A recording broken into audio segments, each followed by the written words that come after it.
அப்படியே கட்டளை போகும்.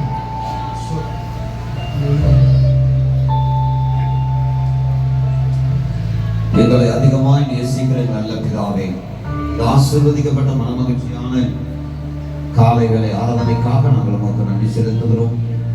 உங்களுடைய திருக்குமாரனாகிய இயேசு கிறிஸ்துவின் விலையேற பெற்ற நாமத்திலே திரு சபையாராய் நாங்கள் ஒன்று கூடி உங்களுடைய நாமத்தை நாங்கள் மகிமைப்படுத்தினோம்.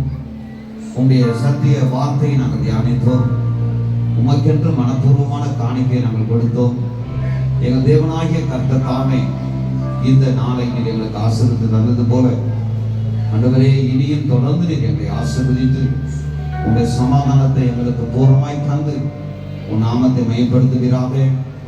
பாவம் இல்லாத ஒரு வாழ்க்கை, குற்றம் இல்லாத ஒரு வாழ்க்கை,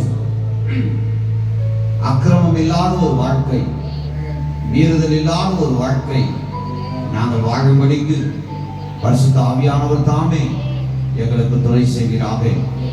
இந்த பொல்லாத உலகத்திலே தகப்பனே, உம்முடைய பிள்ளைகளாக, உம்முடைய சாட்சிகளாக நாங்கள் ஒவ்வொருவரும் வாழத்தக்கதாக நீர் எங்களுக்கு ஆண்டவரே ஒவ்வொரு நாளும் எங்களோடு இருந்து எங்களை வழிநடத்துங்க. வந்து இந்த வார்த்தைகள் கேட்ட ஒவ்வொருவருக்கும் அந்த பாக்கியத்தை தாங்க. உம்முடைய கர்த்தாவை நாம மகிமைப்படும்படியாக, உம்முடைய கர்த்தாவை சமாதானத்தை பெற்றவர்களாக இந்த பூமியில சாட்சியை வாழி கிருபை செய்ய. விசேஷமாய் இந்த ஊழியத்தையும் இந்த ஊழியத்தை செய்கிற அன்பு தாசரையும் குடும்பத்தையும் உங்களுடைய கருத்தில் கொடுக்கிறேன்.